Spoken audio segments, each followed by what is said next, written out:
I've been a Bitcoin journalist since 2014. I've been writing about Bitcoin for a really long time. I would say that having worked in that ecosystem, I start to understand the fabric behind why certain stories emerge and others don't. With all these changes we're talking about, the world reserve currency being Bitcoin, people working remote, people having more agency and the ability to determine, their economic agency and livelihood, we're going to see some really interesting results. And I'm hopeful that will mean that it will be much easier for individuals to be more sovereign. For Bitcoin and for other things, like there are quite a few restrictions coming. So I can't speak to every country in the world, but let's just say Canada. The stablecoin demand that I've seen in Canada has been really, really weak. I've seen Coinbase try to bring Base around, and there's a couple of cafes that you're just gonna see the value of a second citizenship or residency go up and up. And you've already started seeing this, by the way. Instead of thinking about money as a primary goal, and instead thinking about what are the things I want money to bring for me, Bitcoin helps with that lens because it totally reframes my thinking of money. Before we get started with all the topics, maybe give the viewers and the listeners that haven't watched the first episode of us some background of who you are and why you're excited about Bitcoin. Yeah, no, for sure. Last time we were on, was to talk about my book, Would Mao Hold Bitcoin in China. But I've been a Bitcoin journalist since 2014. I've been writing about Bitcoin for a really long time, and Bitcoin excites me for so many different reasons, but let me just focus on one. Let me do two. One is that I think it is the best option that we have for us in terms of a financial tool and a tool that helps you avoid control and surveillance. So I think that's number one. And then number two, Bitcoin really excites me because of the community, the people that we meet. Robin, you've been at all these events as well, and just love seeing you, love seeing other people, and just the community that's developing. And what I often tell people is the media ecosystem around Bitcoin is actually really interesting. It's quite contrarian. It's a different independent way of analyzing and looking at different events. And I think it's so important to have that because I've worked in the media, and we can talk about this a little bit too. And I would say that I've never been a staff writer or full-time writer, but I would say that having worked in that ecosystem, you start to understand the fabric behind why certain stories emerge and others don't. Super interesting. Yeah, it's really, for me, interesting who resonates, because I see all the data. I have over 540 guests now on my podcast, and I see all the data of at some podcasts, people really stick a long time and really enjoy the episodes, some not. And sometimes it's when I enjoyed a lot, people click out quickly. And I was like, hey, I enjoyed that. Why is my audience not enjoying that? So it's really interesting, what topics are resonating, what the guests are resonating. And it's not always just number grab. Obviously, this usually helps, but this number grab thing is not the pure solution that people are searching for. And this is really interesting. I got yesterday a comment saying I saw the first 2 minutes and the rhythm on how he talked. I just enjoyed it so much. And I was this will be a good one. Just by the rhythm, how he talked. But yeah, it's really interesting with media and what topics emerge. What is kind of interesting stories for you that you kind of see right now in the Bitcoin community, Bitcoin media kind of arising? Yeah, I've been writing about this space for a really long time. And I would say, recently I've become really interested in the stablecoin kind of aspect of it. I have this thesis that stablecoins are kind of the final enemy of Bitcoin. Maybe not the final, an enemy. That's my opinion, of course. And so it's really interesting to see kind of all these different stablecoin issuers emerge in all kinds of different facets. That's been an interesting story. But within the Bitcoin community, I think, you're seeing a lot of different things. I was writing about a circular economy in Uganda and getting more and more sources about that kind of stuff. I've been writing a lot.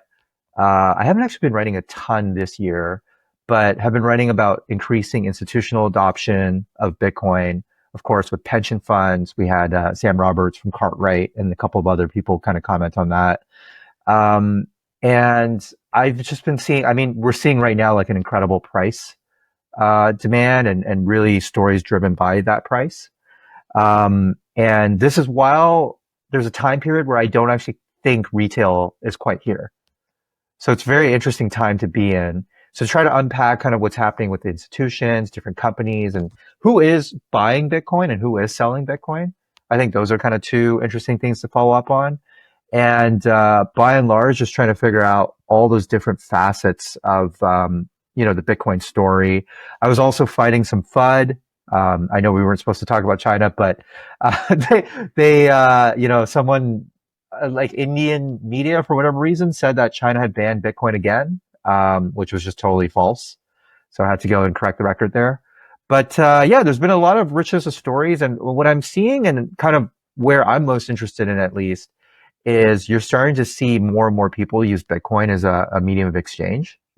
And I think there's always been that relationship, it's always been a tense relationship maybe between store of value and medium of exchange, right? But Robin, when I was talking to you, like one of the things that I've been really trying hard to do is I don't have any credit cards. And I'm trying really hard to live on, it's either cash or sats for me. It's the same thing whenever I've actually sold books as well. It was kind of like a vendor. And I am always at the point, and there's so many people who have asked me, like, do you take card? And I'm like, I don't know, man. We're at a Bitcoin event, so probably not. So it's sats and cash in and sats and cash out, right? So yeah, I still do love cash as well, though. That is one thing. But, with sats, I'm starting to get a really good appreciation of the people who are really living their life out there and doing medium of exchange. So I live in Vancouver, and we've got a ton of merchants who are adopting. You saw Square has recently released that integration. I actually got to try it in Vegas. When we were selling books to the bookstore, that was actually through Square's terminal. I think it was like their like beta test or something with Bitcoin Vegas. So just seeing like this edge curve and sort of what it takes to get there. And you caught me fresh out of BitDevs. So we were just talking about like what does that look like for like the average person who isn't on Bitcoin right now. And I think that for people like us, like we're willing to accept a lot of different, UI, UX, like user interface difficulties, just because we're so committed to like, for example, I'm just like so against credit cards, so against, being banked in many ways, right? But what is it going to look like when you have the average person start thinking about spending money and earning money in sats? And I'm doing both now. So that's kind of been something I've been really interested in, just getting people's stories, whether that's merchants, trying to understand like what will drive massive merchant adoption. And then also just understanding kind of like these stories of the Bitcoin economy as it's emerging. And really for me, I think you're seeing a lot of narrative around store of value, and that's got, the price is pumping. We're in a good summer of sorts. It seems like a little bit of a bull cycle right now. But the stories that I'm kind of gravitating to right now are really about people spending sats, people accepting sats, and that just becoming like a more normalized thing. I'm thinking a lot about the media exchange side of things. What do you think is what do you think would be a big catalyst for Bitcoin as a medium of exchange, as a currency? Yeah, I was actually spending some time thinking about this. So having Square and Block on Bitcoin's side is incredible. It's actually really amazing. And of course, like, don't always kill your heroes, and like if they do something wrong and whatever, I don't, you know what I'm saying? But the reason why I bring that up is because we've had a lot of merchant adoption in Vancouver. I think Vancouver's been a pretty good case study. But what I would say about that is that a player like Square will bring the knowledge of how to scale to like thousands and thousands and thousands of merchants. I think pound for pound, they are the most impressive merchant adoption app, possibly of all time. Because I was thinking about this and like, you have WeChat and you have Alipay, and those kind of grew because WeChat was For those that don't know, that's kind of like the two Chinese payment solutions. But WeChat kind of like had a cheat code, which was that people were using WeChat anyways because it's also a social app. So they were using it as a social app and to receive money. And then Alipay had the advantage because they had small business loans and financing and stuff like that.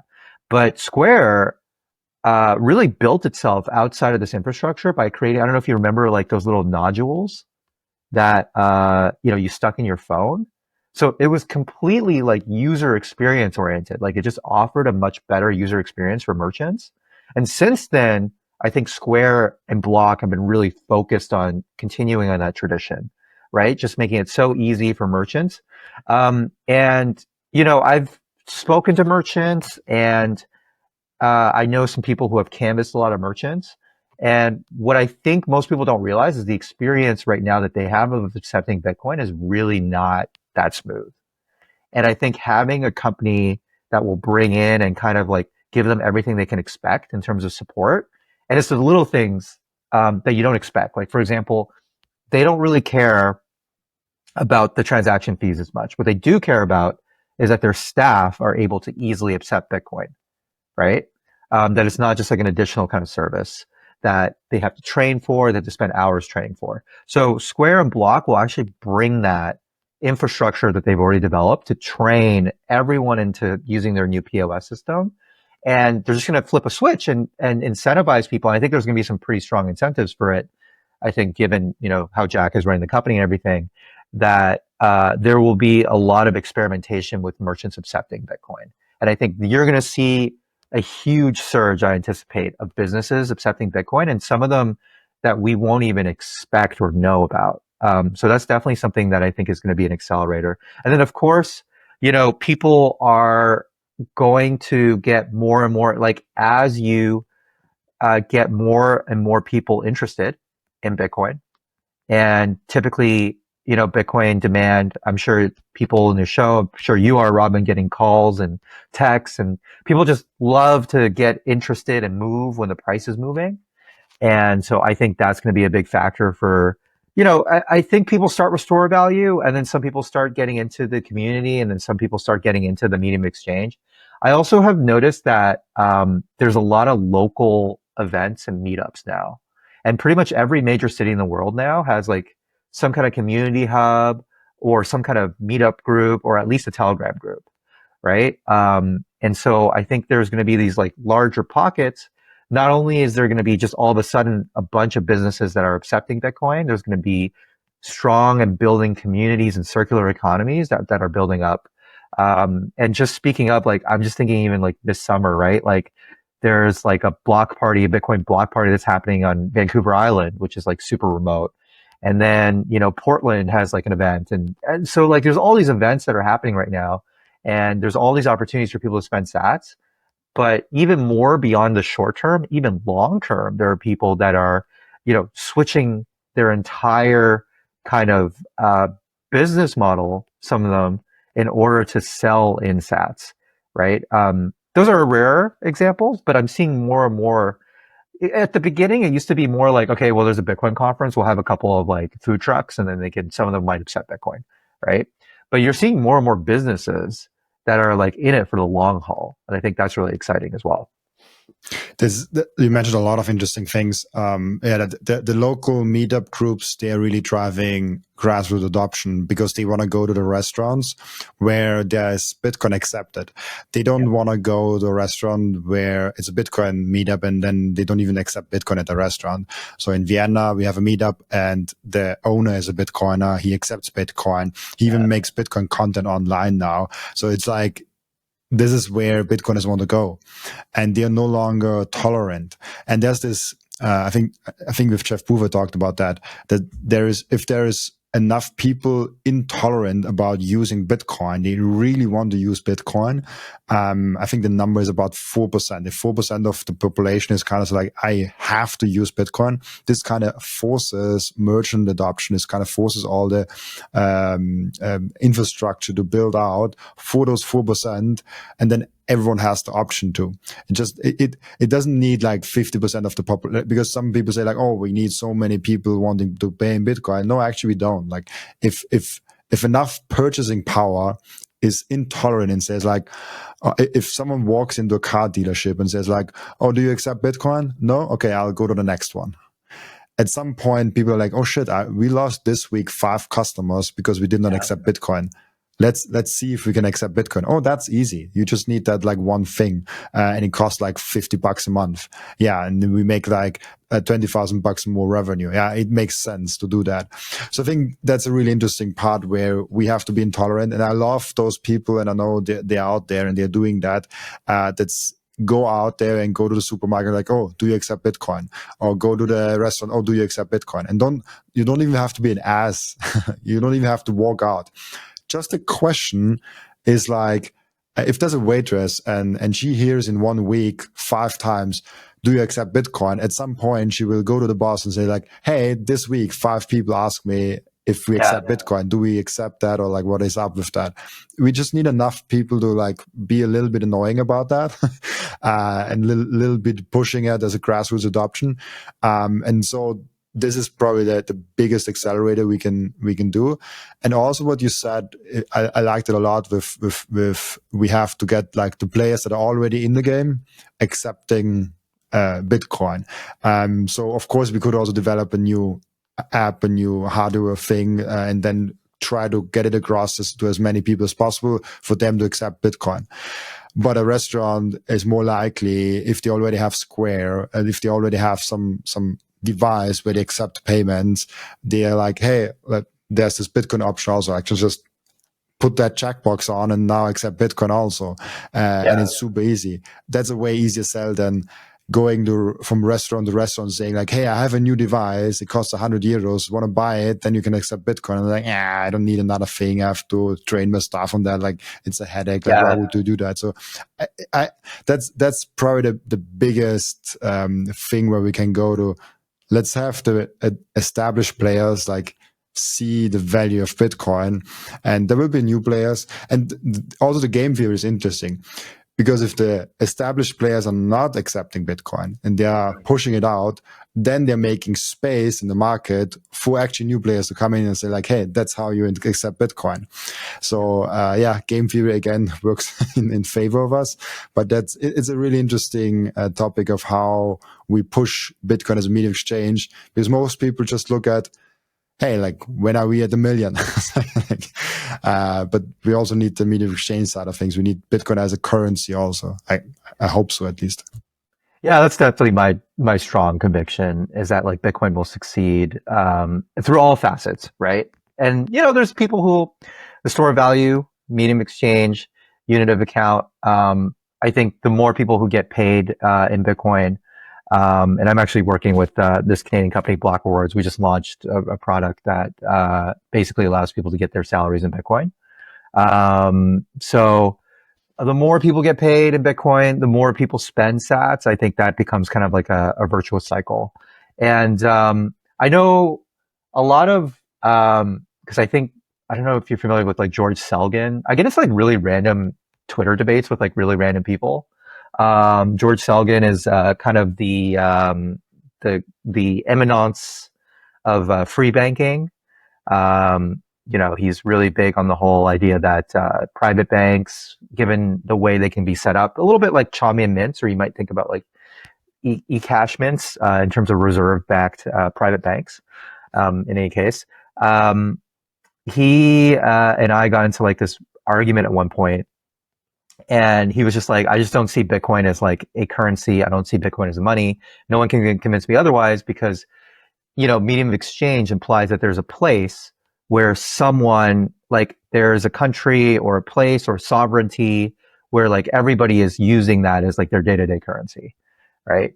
And he's not entirely wrong that that isn't happening in like a physical place. But if you think about like the density, like Nostr, for example, or if you think about these meetup groups that we're talking about, or if you're thinking about the fact that El Salvador has about like, 8 or I think like 18 or whatever percentage they have of like merchant adoption in El Salvador, you can start to really piece together and live your life on that standard. And so I think Bitcoin is money for few of us, but I think that Bitcoin is, that's what really excites me, is I think Bitcoin is going to become money for a lot of people. And it might come much quicker than any of us are thinking. I love that. I did not know that you were working for Block Rewards. The CEO is Scott Tettles, if I remember correctly, right? Yeah. I'm working with them. So I used to actually like back in the day. I mean, we're all yeah. You can ask me about how to get a Bitcoin job, but but like I used to work in digital marketing. I mean, I still do work in digital marketing, and so I was helping like more ed tech companies and things like that. So I was kind of doing that while I was writing. And just found I think like a great opportunity with like a great Bitcoin company, and I get paid in sats, so it's all good, all part of the deal. It's really cool. I just mentioned it because he has been also 2 times already in the show. And Cool. it was great. I think I met him also in El Salvador about a year ago in November. Great dude. So I like him. I just Yeah, wanted to throw that out there. yeah, we got a pretty solid team. Like I think I'm biased because I'm part of it, but there's Seb who wrote the hidden cost of money, and there's a couple of other people that are like less public facing. But no, it's a really cool Oh, squad. Seb Bunny. Oh, I Yeah, love Seb him is so also on the much. team. Like he's really great. Like I had him on the podcast, I think also 2 times. So Yeah, three people of your team already have been 2 times on. And Seb is, it's always so interesting to talk with him. He has so many interesting things to say. And always at the end of the conversation, I'm like, oh shit, I want to go deeper. yeah. No, we got a great squad. We got great fireside chats and stuff like that. Okay, we got some good shower thoughts, observations. I don't know what you talk about with like both Scott and Seth, but they're both very different lines of thinking. But yeah, very very cool people for sure, and it's a really cool team. And there's actually like some really really cool Bitcoiners that are like more behind the scenes that actually also work with the team. So not to pump too much. I am wearing the hat, but not to pump it too much. But like I do think we have a pretty good squad and a pretty good product. Really, really cool. I'm interested in because you said stable coins and I noted it down as you said it's the last enemy, and it's a really interesting one because I cannot really decide if it's kind of an enemy or threat to Bitcoin, or if it might just be a Trojan horse that accelerates actually Bitcoin adoption as it warms people up to digital money, and Bitcoin is digital money. And stable coins for me, just for the record, it's not money, but people will see it as money.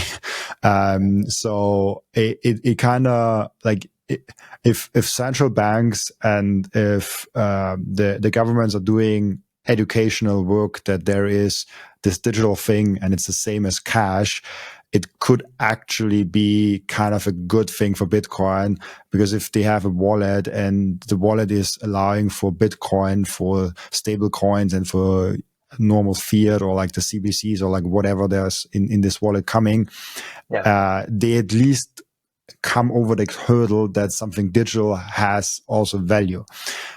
Stable coins for me have no just throw that out there, but it might be a warm up for those people who are really against digital completely. They are like, it's only cash, and if I cannot touch it, it is nothing. Because there are a lot of people out there, especially older people. So this could actually be a good thing. So I want to just touch on that. What your thoughts are on like stable coins being the enemy, being a threat to Bitcoin versus actually might being a Trojan horse that might in a weird way accelerate Bitcoin adoption. Yeah, I understand the Trojan horse angle. I'm going to violate the rule again and talk about China. No, I'm kidding, but kind of not. No, so listen, like where my perspective comes from is most of the stablecoin users that I see, and it's not just China, by the way, but it's also like Argentina, Turkey, Iran, all these different places. It's not that they're unused to digital money. In fact, so first thing to start with is that like who uses stablecoins? Right? And it's typically people who want to have access to a currency, but also don't have access to the banking service underlying that. That's at least the vast majority of people with stablecoins. Having said that, I was just at BitDevs with someone who's like so against the banks that they're using like USDC or something, but I'm a little bit like, I don't know, that sounds a little pointless to me, but that's fine. Because if you're going to go to all that effort, why don't you just store all your value in Bitcoin, right? But in any case, but the reason why I see it as more of a rival is that the people it's onboarding are not necessarily uh, unused to digital. So using the China example, because that's just the example I'm most familiar with, but also, let's say Iran as well. The people there are, especially Chinese people, are super used to digital payments. But what they use stablecoins for is to get access to the US dollar, right? Without having US banking accounts.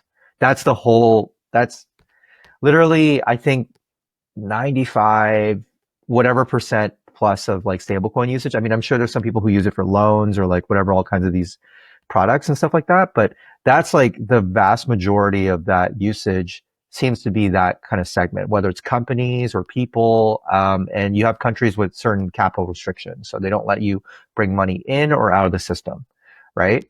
Um, so really, and I've talked to some of these like exchanges and counters, and they'll be like, well, we don't really deal in Bitcoin because our customers don't want Bitcoin. What they want is they want stable coins, because to them, stable coins and the US dollar are what matter, right? So it's not that it's onboarding people to a new digital form of payment. It's actually embedding them into the traditional architecture, but giving them access they didn't have before. So my sense of that is that stablecoins are more of a rival. They're more of a trade-off, I would say. But ultimately a rival. And ultimately what you're really fighting is for those people who could have been the next, or who could still be the next billion for Bitcoin, or, who could have been, those builders on there. Instead, they're just stuck on the US dollar being such a dominant hedge and like such a dominant safe haven for them, right? And so I think that is one of maybe the last frontier. I mean, maybe a little dramatic about that, but I've been in a few panels, and we've talked a little bit about like the currency order. And what you do see is you saw that with the British pound, sterling, and when the US dollar, maybe you'll see something similar. But when a world currency stops being like the world reserve currency, like many interesting things happen, right? And in the case of the United States, the fall of the pound sterling is really what enabled countries around the world to kind of launch their own independence movements. It was the end of the British Empire, and it was the beginning of the United States, like unquestioned rules of hyperpower. I don't know what it will look like. I believe that Bitcoin will replace the US dollar. I don't quite know. Actually, even my small human mind, my monkey mind, I can't quite comprehend all the consequences of that. I just feel like that there will be a lot. And the one big obstacle that's stopping us from getting there is you have all this demand. And that's what's so frustrating. It's people who are working outside of their systems, right? But instead of working outside their systems and going towards this new system of Bitcoin, they're kind of like staying with the devil that's more familiar, like the US dollar, right? So ultimately, I do think that stablecoins are propping up the fiat system. I mean, of course, they're buying treasury, they're buying US debt, for example. They're going to be more and more regulated. And this includes both Hong Kong, the United States. Any kind of issuing country is going to want to have their hands on the stablecoins. And, effectively, the major stablecoins already cooperate with the, FBI or investigative services or anything like that. Otherwise, they probably would not be allowed to operate even the way that they are. But I ultimately think that they will, that's just going to be the last stumbling block. Like people, I don't know if it's a generational thing. I don't know if, it might actually be younger people that like get rid of this block. But to give you an example, and not to violate the rule about China, like there are like 100x more sellers of Tether than there are Bitcoin, unfortunately. And, it's because Tether, first of all, people use that to go and shitcoin. I mean, that's a known thing. Second, the spread is lower. And the third is it just, even though the US dollar moves a lot, if you look at the dollar index, I mean, it obviously doesn't move as much as Bitcoin does in the short term.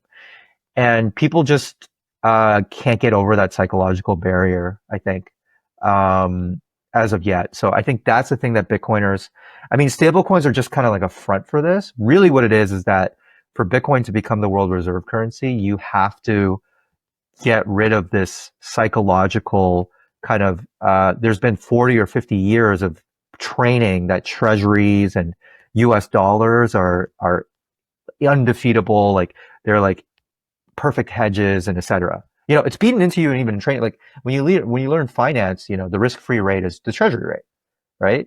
So it's like baked into the global financial assumptions. Just to throw that out there, I didn't give you any rule to not talk about China. people will be mad at me in the comments. Why don't you allow him to talk about China? No, Robin is holding me hostage, you guys. Like actually though, like yeah, yeah. He's playing nice now, but no. That's a self-imposed thing. I just kind of want to try to diversify, but of course, you know, we'll use like so much of my research. I think like I spent 2 years researching on it, so of course I'll bring some examples from it. Yeah, it's super, and it's also a good that you can build on that. Yeah, it's like not a complete thing. But I wanted to make an interesting comparison, and I really want to know what you think about that comparison. I compare stable coins to Blu-ray, and I'll show you why. While you were talking, I just made ChatGPT through a small chart for that, and I kind of asked like, what is the kind of the milestones for Blu-ray, and it kind of like appeared in the early 2000s, got the first commercial thing, so it needed some time to actually get going and to actually make headways. And like the peak Blu-ray popularity was around like 2010, apparently 2015. I was pretty young there, so I don't even really know, but I know we had Blu-rays at home, and when we watched the movie, I know we watched it on Blu-ray. And then around 2016, 2020, this was the really the decline of Blu-ray. So they had maybe the peak of it 2014, and then it could decline again. And in a similar way, I feel like, and all this time, the internet was already there. Like Google is 2002, Google was already there for 4 years. And then it's like, okay, why was streaming not a thing? Because the infrastructure and the internet was just not good enough for that to happen. Did I close it again? Your figure closed on me. Like it's a very beautiful story, but I have no idea what you're talking about. No, I'm kidding. Yes. So this kind of shows of you have that an upward trend of Blu-ray because digital was not ready yet, and Blu-ray was better than the normal discs that you had before, because it just had so much more storage and all those things. In the same way as if you have a normal fiat bank account, stablecoins is a lot better. Like you can transact on 24/7. You can do a lot more things. It's cheaper to transact like globally. All those things that we also sometimes praise with Bitcoin. Stablecoins also have that in the same way as Blu-ray kind of got over from disc. So we had digital always here, and we had the internet always here, but the internet needed time to build out the infrastructure to actually get going. And it was then that point, and if we threw now like a streaming content in there, this probably like goes here and then goes up here somehow, and then like completely erases Blu-ray. And I see stablecoins kind of a similar thing where people are excited about it now, and like it brings a lot of like real world use case, the same way as Blu-ray brought real world use cases in there. But that will change once Bitcoin is actually getting going and the infrastructure is built out, the layer 2, layer 3 things are built out, and the Fediments and the Lightnings and whatever comes with that is built out. And the merchant adoption, the infrastructure around the ecosystem of Bitcoin is built out. This just needs time. Like it's not like, oh yeah, let's make some things happen. Like the infrastructure needs to build out in a small way. So that's how I personally see stablecoins. It's kind of a blip in the history, the same way as Blu-ray was very hyped and people, Blu-ray, and then nobody gives a shit now about Blu-ray. It's just like 2014 was the peak. Now we're 10 years later. 10 years ago, everyone talked about Blu-ray. Now nobody really cares. Like nobody talks about it except me with weird stablecoins comparisons. I see where you're going with that. I believe like the direction of where you're going in. Like I definitely believe that. Like I think like stablecoins are kind of a flash in the pan, super hot. But after a while, people are going to realize like, oh wait, this is just tied to like a fiat currency, but it's the better fiat currency than my fiat currency. But it's descending downwards. I did think what you said is kind of interesting because I haven't. So I think like I see the world through like kind of we all see the world in our different lenses. And so from where I sit, so I live in Canada. Hopefully not for much longer, but anyways.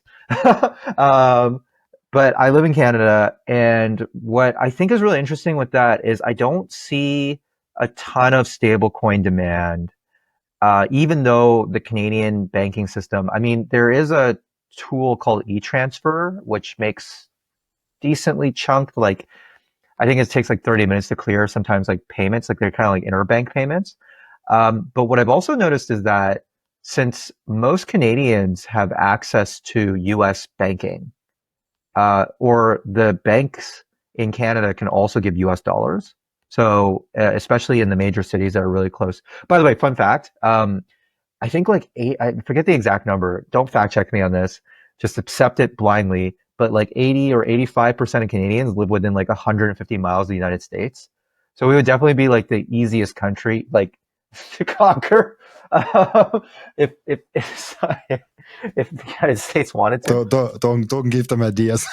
They already have the idea. Like I'm not saying anything that no one already knows. But anyways, you're making it sound like I'm like spilling out this like top secret James Bond material. But um, so the thing with that is like I like the stablecoin demand that I've seen like in Canada has been really, really weak. Like I've seen like Coinbase try to like bring base around, and like there's a couple of cafes that like accept it, but like Coinbase subsidizes that. Like I've heard of like one or two cases, like I mentioned to you, like someone I know who uses USDC, they borrow against their Bitcoin and they use USDC.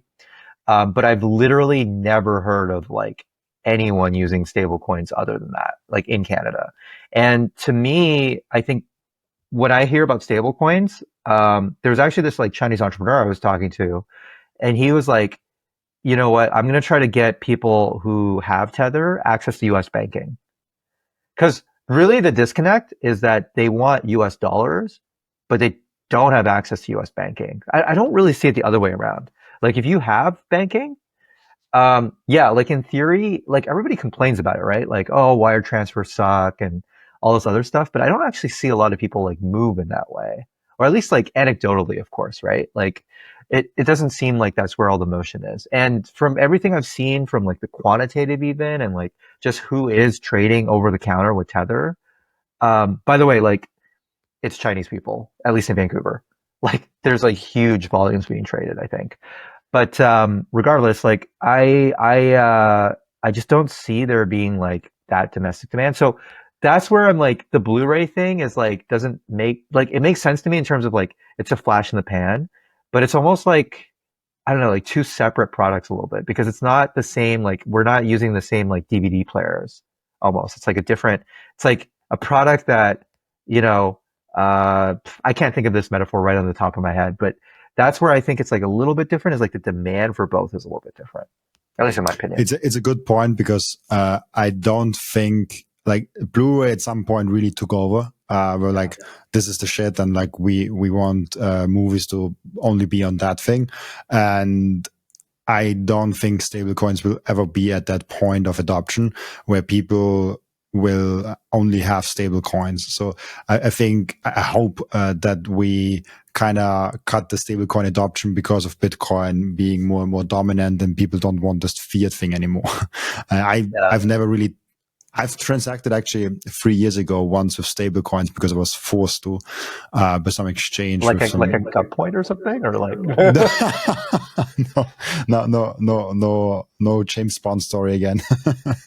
But yeah, by exchange. But anyways, this is I also don't know any reason why I should use stable coins, because I don't know how the law is in Canada and in other parts of the world, but in Austria they see stable coins the same way as they see any other cryptocurrencies. So you actually have to pay capital gains tax on that and stuff like that.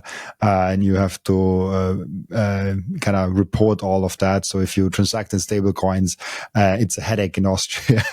And you actually have to report it the same way as you would do it with Bitcoin or with stocks or with anything else. So yeah, I personally also don't see it, but I see stablecoin adoption happening a lot in not as developed countries, where they don't have access to, as you said, like, yes, if you don't have access to it. And yeah, Blu-ray is more of an upgrade. So the comparison hints on like a lot of different things where, the Blu-ray is more of an update, an upgrade to it. And it's an easier sell. Like, like you just like get more and you don't really have to opt in on a new system. But yeah, that's kind of I just used that to show people this will be only a short-term thing. And even though you are now really excited about, in 10 years, nobody will care about your stable coin. I think that's the main message I want to get across. It's like, yeah, that's really cool. And in some sense, you could even make the argument that fiat currencies and in general, as we have it now since 1971, I know we had fiat currencies in some form forever. But like the form that we have it now since 1971 will be only a blip in the history. And you're like, oh, like, okay, that was this weird thing where people just printed money recklessly out of thin air and paid for everything. And yeah, that era is kind of gone now. And it's good that it's gone now. Yeah, I mean, it's like this is where so I remember like when we saw each other in Vegas, they had me and Efrat and Cedric from the Bitcoin Matrix podcast, and then Ben, I think, was Efrat's friend, and we were, and I always get put on panels like this. It's like, how do you reimagine the world's like financial economic architecture in like an hour? So it was basically like Bretton Woods 2.0. So we were talking a lot about the IMF and the World Bank, and anyways, the reason why I bring this up is because I actually think a lot of the steps it would take for Bitcoin to be a reserve world currency are very underexplored. And I know that we all oftentimes have this idea that it's inevitable, and I actually do believe that as well. But sometimes the how is as important as the why. And if you look at like the mechanics of, you were just mentioning like 1971 being a blip. And I think over a long enough history, my whole thesis has been that, the United States has kind of been a teenager. And in fact, you can argue the United States, this is like a very long form argument, but the United States is kind of a blip in history as well. But humanity is a blip in history if you consider it the universe. But to bring that a little bit back in, what I'm really trying to say is that the currency that we see now, as you've correctly identified, is part of a cycle, and these cycles come in and out. And there have been instances where there have been paper money that is not backed. There have been instances of commodity backed money that becomes paper money. The government inflates too much. The money supply goes too high. The money is not worth anything. Prices go up, and then political instability. So this is a very, again, obviously this happened in China. This is why several dynasties fell. It was the reason why Rome also suffered towards the end as well. They had a lot of different currency fluctuations with the denarius and all these different things. I'm not like a Roman history expert, so I'm not going to pretend to get that deep into it. But you can see like the greatest empires and dynasties of the past were kind of roiled by this. And even we were just talking about like the pound sterling, that was the world reserve currency of the British Empire and the pound sterling. And that fell apart basically almost immediately after World War II. And it's kind of really interesting to think about like, what were the mechanics of that? Like, why did the gold standard ultimately, what happened with it? Like, why were there certain imbalances? And when you're thinking about like where we are now and where we will be in the future, it's like, because we sound like crazy people right now, Robin, I think. But there is a path to this, and I actually see this as being just mechanistic. Obviously, Lynn always says, like, nothing stops this train. There's a lot of fiscal spending that's just mandatorily baked into different programs and things like that. But it's really asking yourself, like, what are the trading blocks that need to exist, right? Like, in order for Bitcoin to be a world reserve currency, several countries are probably going to have to hold it. And several countries are not going to have to only hold it, they are probably going to have to trade with each other across strategic reserves. What does, you know, a multilateral financial organization like the IMF, which organizes loans, or the World Bank, which is development loans, what does that look like in that world? Do we have a world where, you know, everything is a nation state the way it's organized? I've been reading a lot about, and I mean, I'm just going to assume because you're European that you know some of this, but, but like Germany and Italy went through this whole process, of course, of like going from being different city states and principalities into these like unified countries, right? Germany with Prussia, and then Italy with all the city states kind of coming together. Um, and I almost think that there's an opportunity. What you see with reserve currencies changing is that not only does financial power change, but political power changes and the balance shifts. And I think in combination with there being maybe new territories, you might see more models. And not to be abstract about this, because I think I mentioned to you, I'm writing a second book. And so I've been spending some time thinking about this. Not only have I spent a lot of time thinking about like, how do I as an individual be more sovereign in this world? How can I be more free using tools like Bitcoin and Nostr to express myself and to spend money and create value where I see fit? But also, what are the kind of structural frameworks that we would need for people to be able to thrive? Because right now, your options are really, it's flag theory. You can choose one country or another country, and maybe a country is better than another country, but you can only really choose between countries. Like maybe there's one or two free cities or city states that we're talking about. And I think eventually that with all these changes we're talking about, the world reserve currency being Bitcoin, people working remote, people having more agency and the ability to determine, their economic agency and livelihood, we're going to see some really interesting results. And I'm hopeful that will mean that it will be much easier for individuals to be more sovereign, but that also there are new societies and organizations that are not quite the nation state. For example, you can choose maybe certain parts of it, or you can choose other parts. And what I mean by that is, for example, think about like education, right? For example, now obviously there's been like a movement towards like online schooling and all these different other things. And so it's never been easier to actually teach people things online. Now, of course, like in-person engagement and things like that, those things matter. But my point being that the functions of the state, you can kind of attack it like a concentric circle, and parts of it you can kind of borrow away from. Right now, currently, the way to do that is by living in a country and kind of borrowing their infrastructure. There's not really any way around that. But I think that there's going to be like organizations, there's going to be city states, maybe they're in space, maybe they're in the ocean with seasteading, maybe they're kind of like emerging out of these federal principalities. But I sense like a changing moment, that kind of like fourth turning kind of event.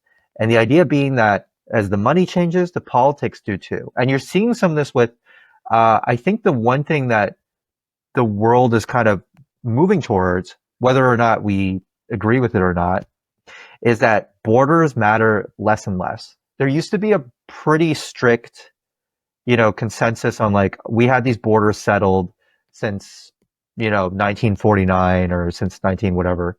And we've kept it kind of the same way. The United States has been sort of an enforcer of sorts on that, right? But now you're seeing, countries are changing their borders, not just Russia, Ukraine, that's the famous example, but Rwanda has invaded the Congo, for example, right? And that's been something that's been, kind of unquestioned. Western Sahara has split. South Sudan split from Sudan, right? Like new countries are being built. Some of them are bloody, really bloody events. I'm not saying these are like good things per se, but what I am pointing out is that there is more space for more organizations to emerge, different things in the state, and more opportunities for people to be sovereign and to see more sovereign organizations and countries or country-like organizations kind of organize around them. It's like, to me, I think this is my opinion, of course, and like my vision of it, but like, I would love to see a world where you could decide like, hey, like I want to do it like a la carte, and countries or organizations are kind of catering to you. And then everybody's using Bitcoin, and that's kind of like a way that you can store your value, exchange value, and kind of go through this different system. And it's not this crazy system right now that we have where you have to like trade between these different paper currencies. Each one might be worse than the other in order to be able to survive. So that's just my thinking about that. Like, as we see these like big abstract themes, I think like thinking about it as an individual is really interesting, but then also thinking about what that means for society as a whole. The first time I ever made any money, I got myself from that money a watch. And ever since then, I collect timepieces to remember times where I achieved some milestone. That's why I got the Bitcoin 2025 edition when I went to my first ever American Bitcoin conference. So for me, the Bitcoin watches from Coin Vigilante represents the time that we are living in. For every person that wears a Bitcoin watch, I know they are representing sound money to the outside world. Make sure to check out those amazing Coin Vigilante timepieces down in the descriptions. I love those watches so much. I know how big of a hurdle it can be to have self-custody, but it's so freaking important to make that first step. We have to make sure it's as easy and simple as possible. And that's exactly what BitBox did. BitBox created the simplest and the easiest hardware wallet to use to get into self-custody. So get yourself a BitBox down from the link in the description. And when you use code Robin, you even get a 5% discount. The most important thing for your Bitcoin journey is not buying Bitcoin, but it's how to keep them. And yes, you have maybe the right tools, but how do you actually go ahead and stick it all together so it's the most secure for you personally? Self-custody is a deeply personalized journey. And the Bitcoin way is helping you exactly finding that correct setup for you personally. They are also helping you with securing your own cybersecurity. And if you want to go one step above all that, you can even get a consultation for a Plan B residency. Go to thebitcoinway.com/Robin and you will get a 30-minute free consultation. I want to tell you about something very special to me. It's called Microseed. If you hold your Bitcoin in self-custody, and you should, you know how critical it is to secure your seed phrase. You should not have them on paper. You should not have them on anything else than titanium. With Microseed, you can engrave your 12 or 24 word seed phrase, the entire seed phrase, onto a 1-inch small washer. Yes, just one washer. All 24 words on that one washer. You can hide that thing everywhere. And even better, you don't need to buy a new kit every time you have to get a new wallet. You can make unlimited backups because Microseed is not selling the washer. Microseed is selling the device that stamps the washer. And we have right now a summer sale going on for 15% off. So you get the full kit with the device, with the washers, with the hammer, with everything you need to get started today for $186, and you can make with that unlimited amount of backups. Go now to microseed.io. Again, that's microseed.io to get your last backup tool you ever need. It's super interesting. It's the concept of the sovereign individual. We kind of come to this world where you can choose where you are, and the borders kind of don't matter as much.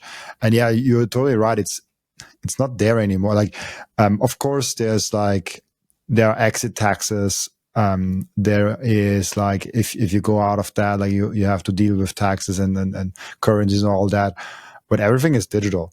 I I live in Austria. I don't have a single income source out of Austria. Like there's Mm, no reason for me to actually be in Austria. I just be here because here's my family. I like the country, and I don't like the taxes, don't like the bureaucracy. But it's like, yeah, there's a price to that. So like, I want to live yeah. close to the family. I want to live in the country that I was born in. But it would be so super easy for me to just say goodbye. Like everything is digital. I have 3 freelancers working for me. Only one of them is in Austria, and we don't have an office. Like he could do the same thing, no matter if I'm in Austria, in Vietnam, in El Salvador, in Vancouver, or like in Malta. I don't know. Like you can be anywhere, and I can do the same thing that I'm doing now. I just need my equipment and a white wall behind me. Like that's all I need, Yeah. and that I can find everywhere. I mean, the one thing that I need is a good internet connection, and I really appreciate that about Vienna. They really have great internet connection, and this is the one thing that I'm probably most specific about. Is like, before I move somewhere, I need to be there and test the internet for like 2 weeks. It's like, is it really good? Like, I need really like strong internet for all those files up and downloading. But other than that, like if I have good internet connection, like I don't care. Like I can be anywhere.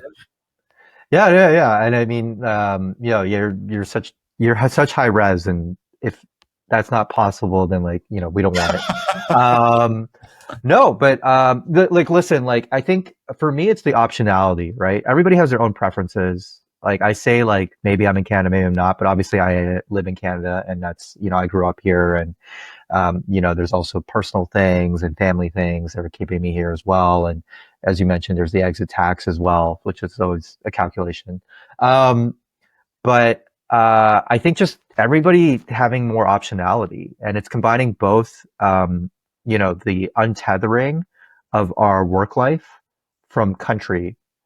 Not only did Bitcoin separate money from state, but I think like remote work is also separating, your economic livelihood with, the country of your choosing, right? So you can really like kind of be fluid around. And I know, so actually the second book I'm working on is really just trying to make sense of like, people are freaking out about AI and all these other things. I'm just trying to get people to focus on like, yeah, there's some cool things happening there. Maybe they're going to create the Terminator. I don't know. But you got to have to remain grounded in some of these principles and make technology work for you and not get worked by technology. Right. And so what does that mean? And that means understanding why, backends matter. If there was like one simple message I'd have for like grandmas or grandpas or whatever, they're out there being like, why am I using, you know, something to pay people with? I'm used to using banking. Let's just give you an example. Or why should I use Nostr? Like, because X is like this certain way, right? It's because people don't realize the backends, and what I mean by that is they don't realize the system's properties. And once they realize it, it's usually too late. That's when you've been banned, or that's when you've been censored, or that's when you've had your funds frozen, right? I think that more and more people are going to hopefully realize these tools, and I'm just writing to that. But to me, what's most important is that you maintain your economic agency, your ability to be able to choose and earn a livelihood. I think that's where freedom and autonomy stem from. And I know some people, I think the worst case scenario, and by the way, I do think like in Silicon Valley, there's like some planning for that. I used to work in Silicon Valley. And when you see something like Sam Altman creating, I've written about this before, Sam Altman creating OpenAI, right? And then he's also creating WorldCoin, which is scanning your eyeballs or like whatever, and trying to determine whether or not you're human or not. He's creating the problem, and then he's creating the solution. And I'm putting that in like big apostrophe points, right? Quotation marks. Um, the the thing with that is that with open AI and all these different things, first of all, I think I I love ChatGPT. I'm not gonna like, it's very useful for its uses. But if you're only using ChatGPT, then you're not thinking, right? You got to be like using that technology to enhance what you're doing instead of just mindlessly kind of working on it. But the most important thing to take from that is that in the Valley, I think there's this big drive towards like, oh, we're going to build like AI stuff. We're going to like get people to like, we're going to take over all the workers. I mean, it's the flip side of like AI is like the idea is like, we're going to automate all the work and then we're going to let all the proceeds go to me, Sam Altman or whatever. Um, the thing to really hold on to is to not let people trick you with like, oh yeah, there's going to be a universal basic income or something like that. Like from who and for what? Well, from the government, right? And those should be the scariest words in the English language. Like the government is coming to help you, right? Um, I just think that with Bitcoin, with technologies like Nostr, with private key infrastructure, not only do you have like a basis for authenticity, like, hey, I'm a human. I think that's going to be really important. You have a way to interact with AI tools to make them more powerful, more enabled. I've been working on some, articles thinking through that.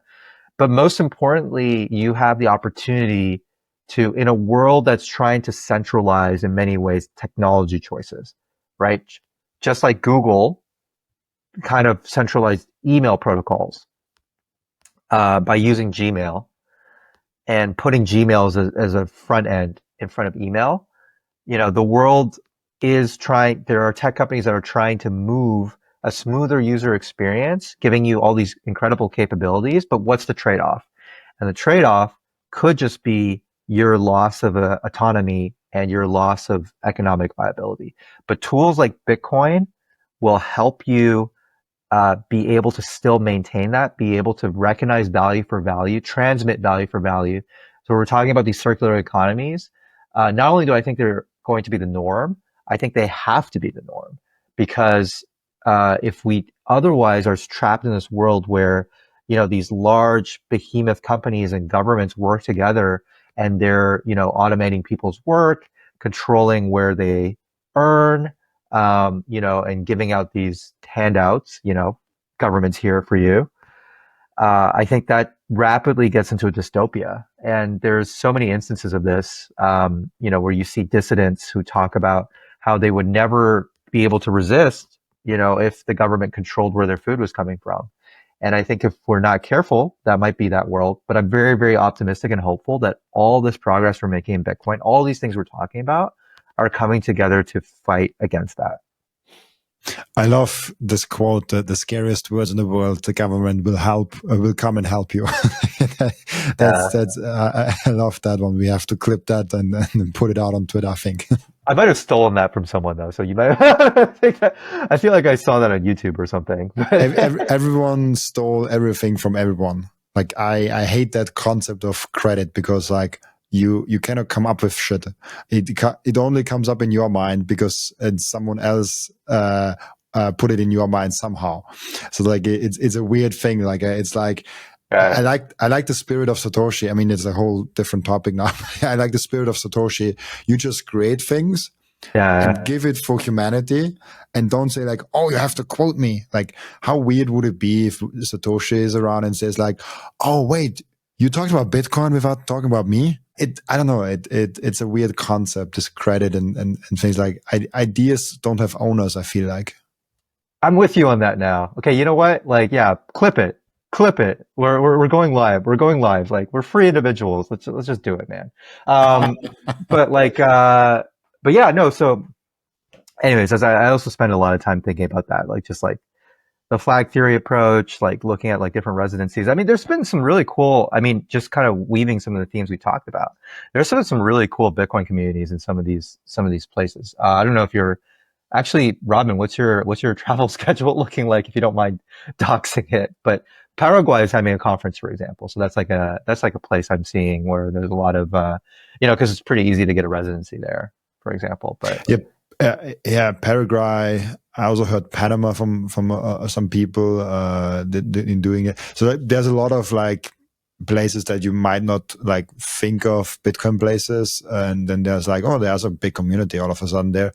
I don't go to Paraguay. But yeah, it will be fun. I think I come to America 1 or 2 more times this year. Will be a fun experience. I have some interesting things going on there. It's like if you have an English speaking podcast, it's like all your things all of a sudden are in America, because 50% of your audience is in America, then the partners are in America, then the things that you're doing are in America, and it's like, oh shit, like I feel like I have to move to America, but I don't want to do that. But yeah, it's interesting with those flag theories. You also said you kind of hope that you move out of Canada soon. So I guess you are looking at like options where you can reside and get another flag, or like just move to another different jurisdiction. Yeah. I mean, not to dox myself too much, but I mean, there's the obvious ones. Paraguay is one of them. There's a lot of Central America. I mean, the biggest issue I've found is that it's very hard with, like, I mean, obviously with family and things like that. I think obviously the personal connections and things. I think it's also very hard for some people to understand. Because I know a lot of people who are like, oh, like we love to come to Canada, and I'm like, that's totally fine, but this is just, I have my own different thought of that. But no, I've spent some time thinking about it. I spent some time thinking about like all these little different aspects of that. For example, like how to set up a company, where to store certain things, and key management is actually like a fun thing to think about if you're geographically dispersed. Not to go too much into the details, but that also offers up some like pretty interesting avenues for you to have some hedges, and I think that having jurisdictional kind of arbitrage, or not even arbitrage, I think that word's overused. So let me just say, having the ability to flow through jurisdictions, I think is going to be really important, because I do feel like, unfortunately, for Bitcoin and for other things, like there are quite a few restrictions coming. So I can't speak to every country in the world, but let's just say Canada. They are passing a border security bill, which is trying to restrict cash.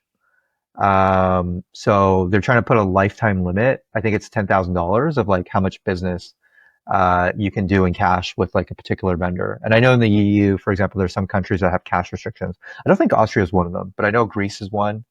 And I know we have a restriction, but it's kind of high. It's 10,000 euros. Yeah, 10,000 euros. But that's how they get you though, right? Because with inflation, after a while, they never change the limit, and then inflation kind of just changes the limit for you. But yeah, so there's definitely some things coming along the line. I think that my overall thesis is like with the debt, like you're just gonna see the value of a second citizenship or residency go up and up. And you've already started seeing this, by the way. Like there's some countries that used to offer programs at a certain rate. For example, Portugal, I think it used to be 250,000 euros, and then they had to up it to 500,000 euros, right? And that's kind of like the movement of it. There's some programs that have been discontinued and things like that. So there's this like increasing demand, I think, and meanwhile, like decreasing supply. And so obviously for that second residency, and I think part of the reason why there's going to be increasing demand is like I don't see a way around the fact that governments are overspending. Just kind of to your earlier point, this is what's going to cause a lot of the issues, and probably going to be the main reason why Bitcoin becomes so dominant. Hopefully in our lifetimes. I don't.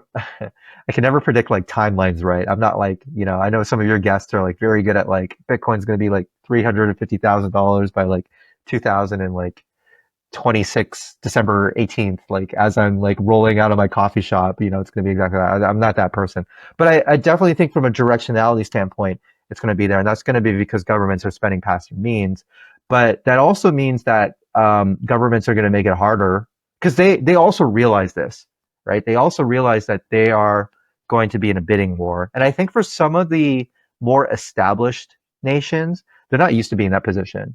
So I would put like European nations, like the G7 nations, they're kind of used to being like, oh, we're like the net immigration sponges. Like we take young, talented people from across the world and then kind of take them in. That's kind of politically changing for other reasons too. But I would say that even within that, like those countries are going to have to start getting used to like the reverse, like kind of a brain drain, the other way around, where it makes a lot more sense for people who, like we all have our personal circumstances, like you mentioned, family. I have family too, but there's just going to be much stronger incentives, whether it's 0% tax, whether it's just like a better entrepreneurial community, whether it's just like you just have more people working remote where it is, or the weather sucks. I mean, that's a huge one for Canada, by the way. The weather sucks in Canada everywhere. So to go to anywhere that's pretty warm is great for any Canadian. And I think like these countries are going to start to have to get used to competing in that dimension, but there's going to be like a lagging period as like kind of like a zombie period, I think, where it's like 20, 30 years, maybe even longer, where these countries just simply do not acknowledge that reality. And instead, what they're going to try to do is they're spending all this money. So now you have the welfare state, which is kind of continually, going to be the way it is. And that's kind of fixed, at least in the Canadian or the American context, and certainly in the European context. But now, in addition to that, you see this drive towards increased military spending.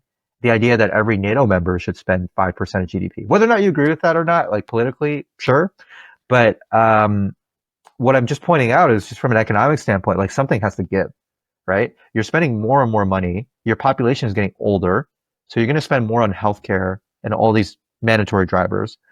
And you're also going to try to spend more on military defense. And you're also going to try to spend more on, all these other different things. And it's incredibly unpopular to raise taxes.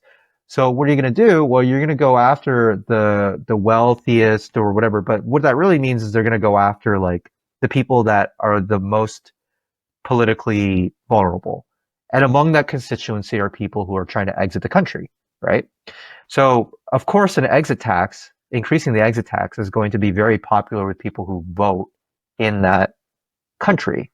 But I think that's in Canada, that's like one thing they're already evaluating, right? So they're going to make it harder to exit. If you look at the history of taxation, they always want to tax the rich, and they always do tax the poor middle class.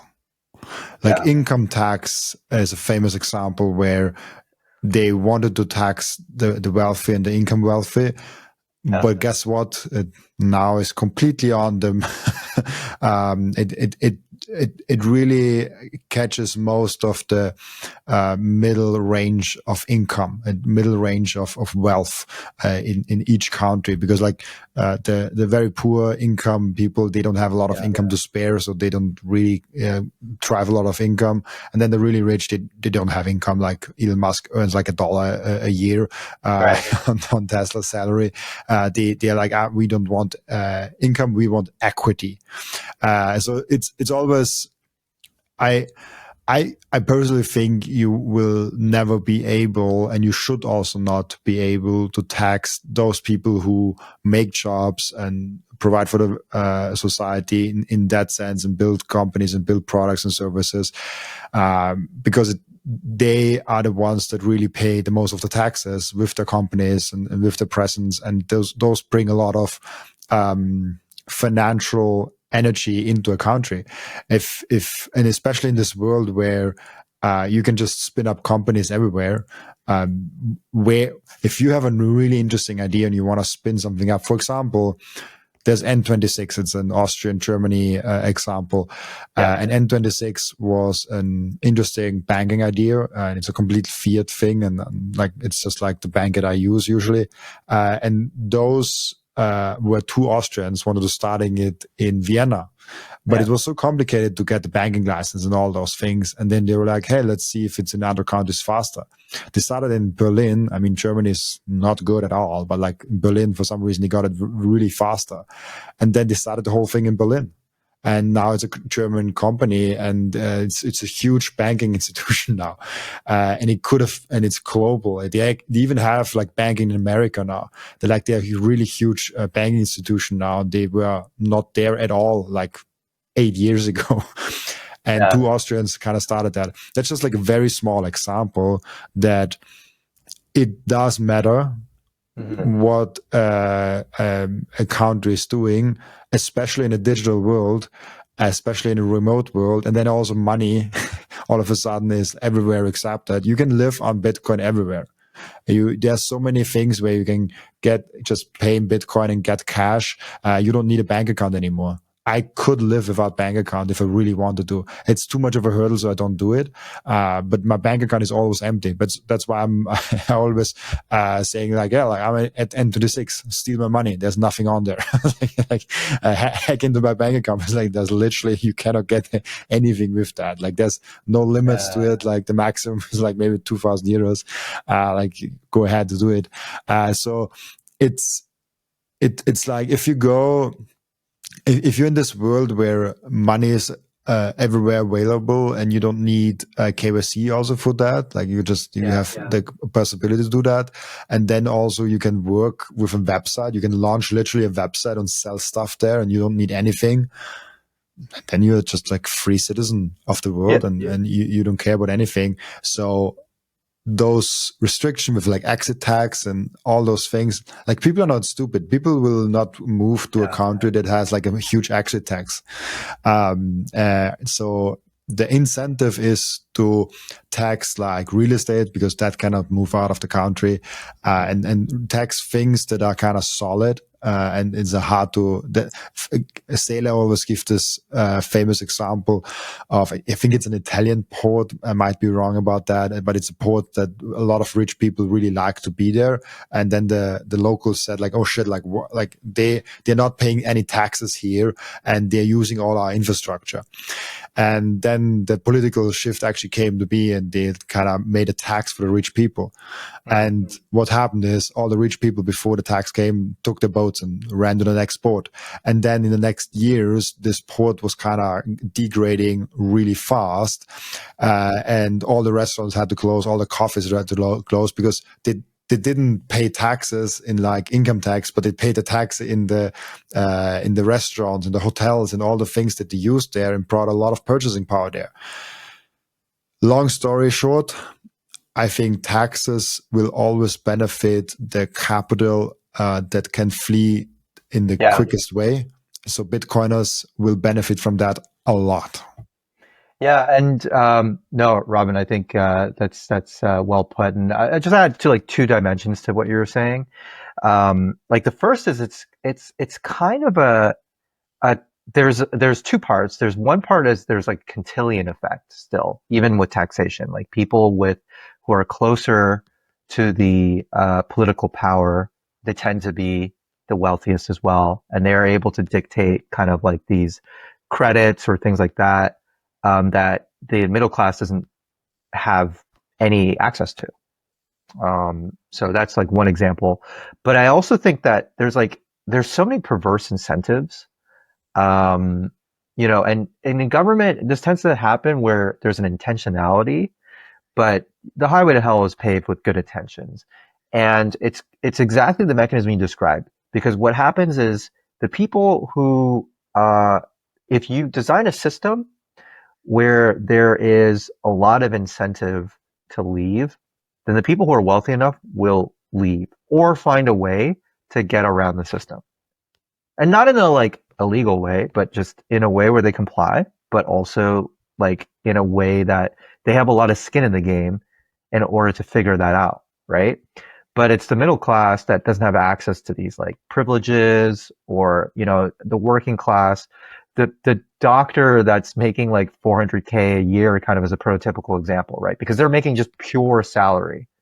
And even I think what will happen, because I know the way Europe and I think other countries are trying to solve that, is they're trying to impose like a wealth tax. And which I think would be flagrantly, like, just from a principle standpoint, just terrible for people's privacy, people's autonomy, and everything like that. But let's consider what they're thinking. And like basically they want to tax through wealth tax, and then they want to close the loophole with corporates. So the whole idea was, with the Biden administration back in the day, they were trying to get a global minimum corporate tax, right? So they're trying to close these loops as they're realizing them. But the problem is that you're creating these really strong incentives for people to, so that the people that you end up really hurting are the people who can't really avoid this, right? So it's kind of like the Cantillon effect in the sense that you really are penalizing the people that earn just enough and earn that money because they are entrepreneurs or because they are building in, the country. I don't think anybody really questions, like, for example, like, is a doctor worth that much money or whatever? And is an entrepreneur worth that much money? Um, and I think that, when you have that amount of money, but it's being earned entirely in salary, and that's because like you're creating your value right now. This is more for the doctor case, less for the entrepreneur case, but that gets entirely taxed at an unpreferential rate. And the other dimension I would add is that like it's the income tax, the taxation by itself is intrusive. It is the root of KYC. It is the beginning of the state being like, hey, you belong to me. And because of that, you have to proactively tell me what you've been doing. Anything that involves money, you basically need to tell me what's been going on, right? Otherwise, if you misstate these statements, we're going to like charge you penalties or we might even throw you in jail, right? So when you start from an affirmative standpoint of like, in order to run the state, you have to actually give as much information as possible. That's the beginning of really, you see this like KYC regime of like understanding, now you want to understand the entire banking system. You want to catch everybody who's committing quote unquote tax fraud or tax evasion, everything like that, right? It's a ready-made excuse to create that digital surveillance state across your finances and then across everything else, pretty much. And that's only going to get worse in form and in practice with something like a wealth tax, because then you'll not only have to report what you earned that year, you actually have to report every asset that you've had, right? Including, for example, like if you have non-KYC Bitcoin or anything related to that. You would be put in a position where if you did not report that, that would be not compliant with the law, right? Right now, with an income tax system, that's not the case. You can have a stack, it can be non-KYC, and since you're not selling it for income, nobody really has to know, right? I mean, there are some filing conventions, like for example, if you own foreign assets or whatever, anyways. But in general, you don't really have to know. The state doesn't have to know that. But the wealth tax takes that another step further. And this is just kind of the directionality of it. It's like the tax, to me, what I've been telling people in my circle and even on like a couple, in Bitcoin events and things like that, is that I don't actually have a huge issue with the rates. Honestly, like I'm able to structure the rates so that they're pretty even globally. Like there's ways where you can do that, right? Like you can get your money through a corp, and I don't spend a ton of cash, to be honest. So, I don't need to draw a lot of cash out for my day to day or anything like that. So there's a way to structure that where you're totally compliant, you're totally legal, but you have a lower effective rate. And that's because you choose to spend less or you choose to draw less, right? But I think that even with all these different rate differences being so slight, the big difference is really the privacy invasion. That's what really bothers me. It bothers me that the state like proactively inserts itself. And that's the part where I culturally don't vibe sometimes, especially with non-Bitcoiners. I think Bitcoiners have a more intuitive understanding of this. They understand that like, taxation is the state inserting itself into your life, right? Into some of your most intimate decisions. And I think non-Bitcoiners, sometimes they're like, oh, well, this is just a part of like modern society and we're willing to accept all these different things. And you're doing something wrong if you accept all these invasions of privacy. But like even in the 1970s and 80s, I mean, another thing that happened other than the gold standard dropping was that the banks in the United States were mandated to report suspicious activity in their systems to the government. And this was something that, they at the time thought was unconstitutional, but which many people just accept as like a ready feature of life. So you have this crime called money laundering, right? And what is money laundering? Well, money laundering is acting in a way that makes it seem like you are disguising yourself from this financial surveillance apparatus. So that's how extreme it's gotten in a way. Like you can now be penalized even if you do not do anything criminal at all, in the sense of like anything. I mean, again, I'm not a lawyer, but like let's just say like you're not like the money is totally derived from like a legitimate purpose. You run a business, you're adding value, you're getting paid. Um, you still could get dinged for even just like putting in transactions. Like so, for example, if you're skirting the $10,000 reporting line, right? And that in of itself, like basically proactively makes you kind of like a criminal if you try to confront the surveillance state. And we take all these things for granted, but even just 30 or 40 years ago, these are things that even the banks would refuse to do or question in court.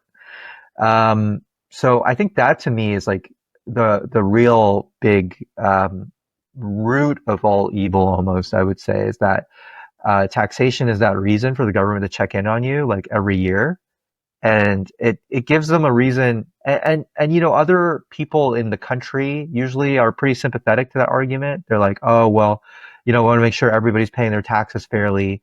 So yeah, we all just readily accept that our banks and our government are just monitoring every transaction we've ever made. And especially with the decreasing use of cash, and not as many people are using sats. I mean, I hope that they do, but not as many people right now are. Some of that is because of the capital gains stuff that we talked about. Of course, you know, if we could have a de minimis exception, which I know Frank Corva, Bitcoin Mag, and you know the U.S. politics crew are trying to get out of the U.S. Hopefully that spreads in other countries. Um, there are these things that can be helped with that, but in the meanwhile, you're really in a situation where there's more KYC, and that stems from that. So yeah, that might be like a good part to start winding down. I don't know if you have any final questions, Robin. Yeah, yeah, we have gone long. I kind of overlooked the time, but yeah, it's an interesting question of like why do you tax me if you can print money? And then a lot of people are like, yeah, maybe because of privacy. Maybe they want the data and not actually the money. Maybe the data is more The control valuable. too. Actually, the data, with the data then comes control and all those things. Yeah, Yeah. that's a really, really good point. Yeah, I have like 50 more questions, but I guess we have to find an endpoint at some point. Yeah, I mean, it's uh, just, well, you got your day and I got, yeah. And if you do get audited by your tax authorities, you can't blame me. Like, yeah, let's make sure about that. We just have two more questions as we always yeah. do in our end routine. The first question is always the same for every returning guest. And the question is, what have you learned outside of Bitcoin since your last appearance? Yeah. You know, I've been reading a lot about, I've just been reading a lot of different histories of different individual countries. So because of Bitcoin, I would say, I've been able to visit so many different places. Like we mentioned Prague, we mentioned, you know, seeing each other in Vegas. I mean, that's not necessarily that new for me, but you know, just we have a very interesting community and you can kind of get around. So I've been actually picking out a book from each country I'm visiting just to like learn a little bit more about the country. So when I went to Prague, I bought this book on the history of Central Europe and the Slavic Empire, and then of course your pride and joy, the Austro-Hungarian Empire, which basically united all of Central Europe. Yeah, I mean, I've definitely learned a ton of things, but I think that's been something that's been kind of Bitcoin adjacent. Is I've been learning a lot about just individual countries because of the stablecoin stuff. I read a lot. This not just stablecoins, but also that was partly related to it. I was learning a lot about Iran's history, especially its recent history. It has a lot of parallels with China, actually. And was picking up books on Turkey. I finished a book on Turkey called The Modern Turk and other things. So that's, I feel like I've gotten a little bit more even deeper into an appreciation of like different countries' histories, and not the kind of histories that are normally, you know, like the big few, you know, Russia, China, United States, United Kingdom, all that kind of stuff. But some of the more countries on the off the beaten path. And that's been because of Bitcoin, actually, because most of the time it's because of either research I have to do or research that leads me to those threads, or I'm at a conference and I just literally normally pick up a book at every city I visit. Yeah, it's so great. I love that question because it brings up so many interesting topics from all those Bitcoiners. Yeah, really cool. We have an end routine, as you know from the previous from the previous conversation. We have end routine where the previous guest is asking a question for the next guest without knowing who the next guest actually is, and the previous guest asks you the question: in what ways has Bitcoin contributed to your spiritual and or personal growth? Is your last guest Scott? No. No, that's not. Yeah, because But it would have been a question that maybe he also asked. yeah, he would have, or Seb might have also asked. Now the spiritual thing kind of set off those flags. Yeah, personal and spiritual growth. So let me start with the personal one because that's a little bit easier. I think Bitcoin has helped me. It's been the main topic of my writing research. It's really helped me crystallize thinking, analysis, really thinking through like a different lens and debate and dialectic. And I think on a personal standpoint, like using the tool and really being able to navigate these different communities, it's just helped me develop personally like so much. And because of Bitcoin, I've had the opportunity to speak, right? And that's been something that's been relatively new for me. I've done a lot of writing in my life, but speaking has been relatively new because of the book. I was kind of running around, and I think I was doing like a bunch of different conferences and speaking, and so that is also kind of a personal development. On the spiritual side, I have to say that Bitcoin has regressed me significantly. No, I can't. Yeah, I do think that because Bitcoin forces you to center the most important. A lot of our time and energy and life force is spent pursuing money.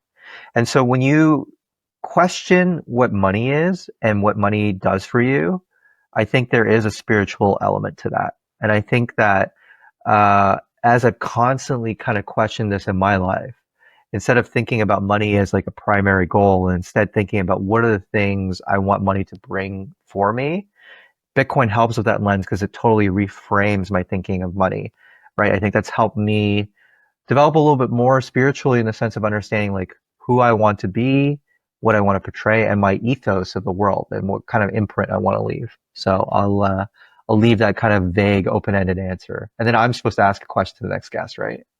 Yeah, but you can do that later. If you have already one, you can already give it to me now. But I don't want to put my guests on the spot with coming up with a question. So I give them some time to think after the podcast if you want. So Yeah. I forgot if I came up with it immediately on the show or if I did it after. But why don't we do this one after? Because you're talking to 1:21 a.m., Roger, and this is about. oh Is this man, you're in Vancouver, right? You're like, wait, 7 hours. Are you 7 hours behind me? Yeah. So yeah, for me it's like 10 a.m. and for you it's like very late at night. For me it's like the starting of the day. We're But we're I we're appreciate we're the rocking it, time. man. We're rocking it, dude. No, don't worry about it, man. Like, and I always sleep late anyways, and so it's like just rocking in. I want to always big props to no, like I don't know, like man, you got like crazy energy. I could probably not do this like as often as you, but happy to have been on and just happy to have brought some energy in this. Absolutely. I was appreciating it. Like really cool. I just, you told me that you're from, like from the time frame, but I have not connected the dots. I was like, oh shit, you're 7 hours behind me. Yeah, like that means it's in the middle of the night for you right now. Yeah, But that's yeah. all good though. But that's also a Bitcoin thing. I mean, like for example, we had a podcast episode I was coordinating, and we had this was a fun one, by the way. I think you'll appreciate this as someone who books a lot of guests.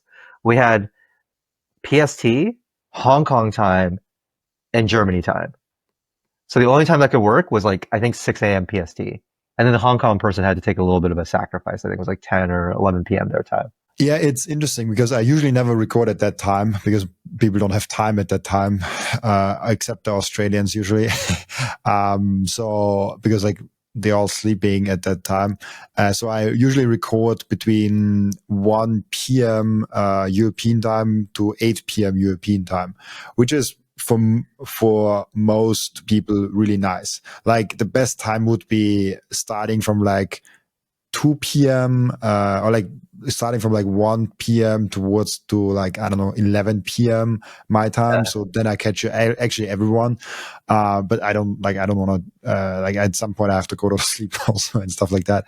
I mean, I'm talking now to you that you are now at like 1 a.m. and I'm like, yeah, 8 p.m. I want to sleep. But No, it's all good. It's all good. I mean, I was looking for it. I saw the time spots. I was like, this is the one that sings to me, and we'll do it. We'll do it.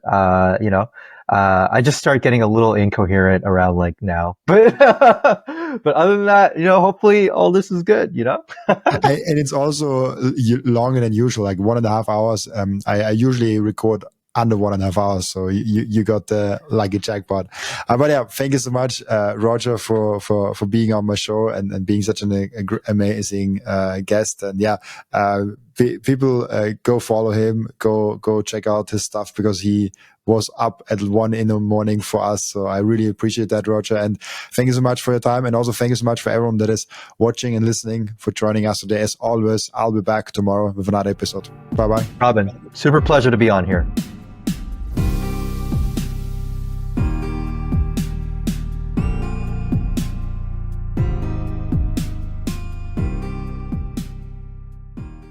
This content is for educational and entertainment purposes only and does not constitute financial advice.